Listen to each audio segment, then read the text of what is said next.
कल्याण डोंबिवली महानगरपालिकेकडून घनकचरा कर शुल्कात वाढ करण्यात आली आहे। या करवाढीच्या निषेधार्थ आज शिवसेना ठाकरे गटाच्या वतीने मोर्चा काढण्यात आला। यावेळी ठाकरे गटाचे पदाधिकारी चांगलेच आक्रमक झाले। महापालिकेच्या मुख्य प्रवेशद्वारावर सुरक्षा रक्षकांनी मोर्चाला थांबविण्याचा प्रयत्न केला, मात्र प्रवेशद्वार ढकलून कार्यकर्ते आतमध्ये दाखल झाले। त्यामुळे काही काळ मुख्यालयाच्या आवारात गोंधळाची परिस्थिती निर्माण झाली।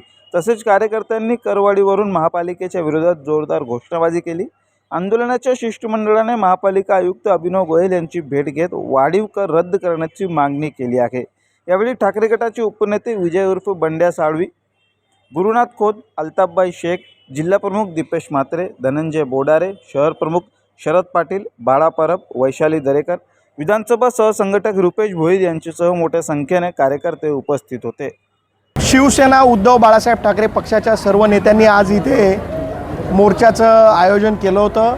आज या मोर्चामध्ये काँग्रेस, राष्ट्रवादी याचे पदाधिकारी देखील सहभागी झाले होते।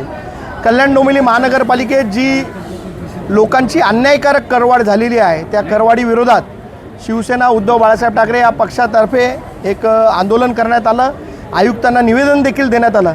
आयुक्तांनी आम्हाला आश्वासित केलं आहे की ते लवकरच या करवाढी विरोधात किंवा करवाढ रद्द करण्यासाठी बैठका घेतील आणि करवाढ रद्द करण्याचा प्रयत्न करतील। मला प्रशासनाला एवढंच सांगायचं आहे की जनतेवर केलेली जी करवाढ आहे ती जर रद्द केली नाही तर याच्यापेक्षा तीव्र आंदोलन शिवसेना उद्धव बाळासाहेब ठाकरे पक्षाकडून करण्यात येईल।